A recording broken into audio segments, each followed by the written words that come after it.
तो कहानी की शुरुआत होती है और हमें दिखाया जाता है कि एक औरत अपने पति से कुछ बातें कर रही होती है और यहाँ पर उसका हस्बैंड उसे बताता है कि वह अपनी जॉब को लेकर बहुत ज्यादा परेशान है। और यहाँ पर वह बताता है कि उसके कुछ दोस्त और कंपनी के लोगों ने मिलकर उसे धोखा देकर उससे एक प्रोजेक्ट छीन लिए हैं, जिसकी वजह से उसका बहुत बड़ा लॉस हो चुका है। और इतना कहकर वह अपने जॉब के लिए फिर से निकल जाता है और फिर अपने ऑफिस के केबिन में जाकर सुसाइड करने की कोशिश करता है। और अब जब ये बात उसकी वाइफ को पता चलती है तो वह कंपनी के ऑफिस में जाकर उन लोगों से बातें करती है और यहाँ इन लोगों से आकर अपने हस्बैंड के बारे में पूछती है, जहाँ पर उसे पता चलता है कि उसका हस्बैंड मर चुका है और उसकी मौत का जिम्मेदार उसके ऑफिस का ही एक आदमी है,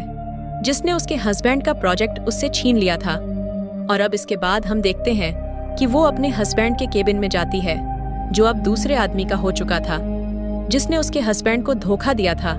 और वहां पहुंचने के बाद उसके ढूंढने पर वहां उसके बहुत सारे डॉक्यूमेंट मिलते हैं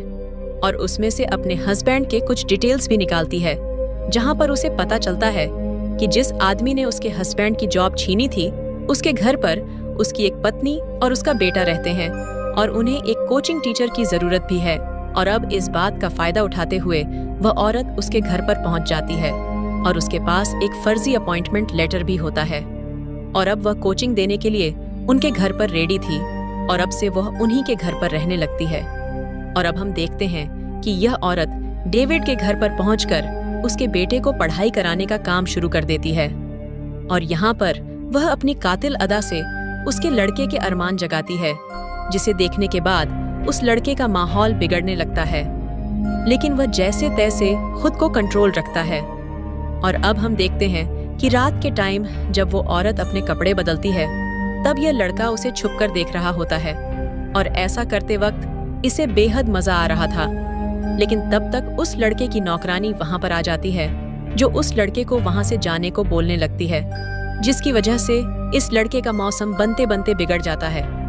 और अब हम अगली सुबह इस औरत की एक और नई चाल देखते हैं, जहां पर वो उस लड़के की मॉम की चाय में कुछ नशीली दवाइयां मिला देती है और फिर वो वहां से सीधा उसके बेटे के पास जाती है, जहां पर वह उसे अकेले अपने साथ ले जाती है, जहां पर वो उसे बहुत बाबू सोना करके उसे बुलाती है।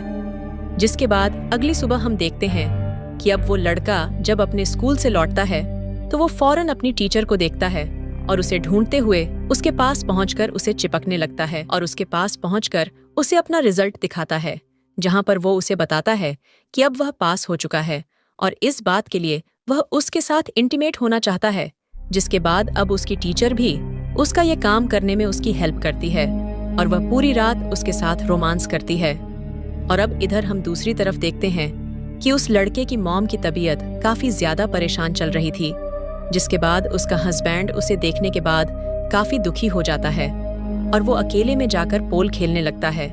लेकिन तब तक वहां पर टीचर आकर उस लड़के के बाप को भी फंसाने लगती है, जिसकी वजह से इस आदमी का एंटीना रेडी हो जाता है।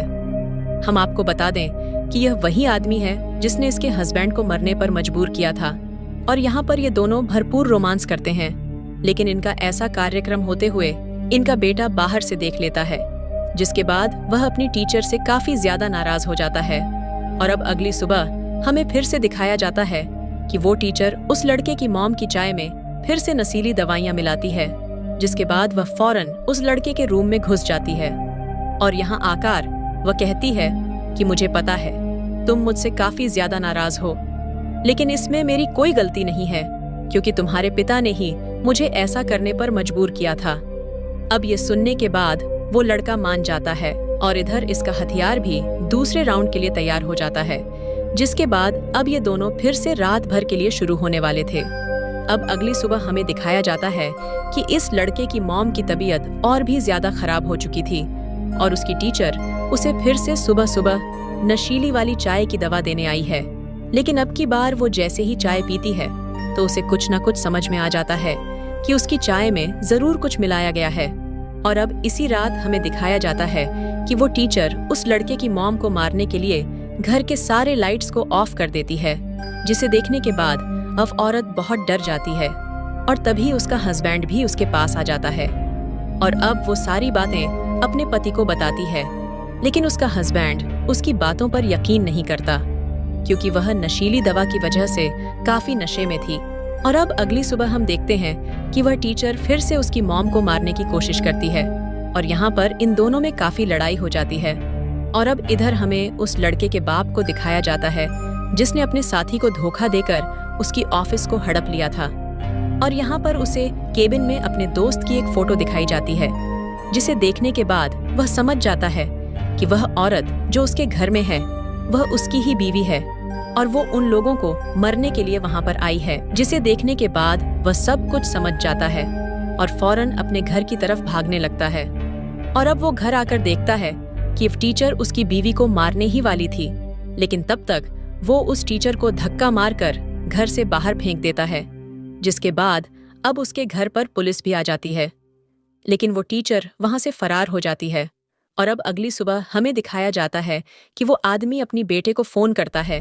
जहां पर वो लोग अपने बेटे को अपने घर पर बुलाते हैं। लेकिन उसे कहाँ पता था कि घर पर इतना कांड हो चुका है,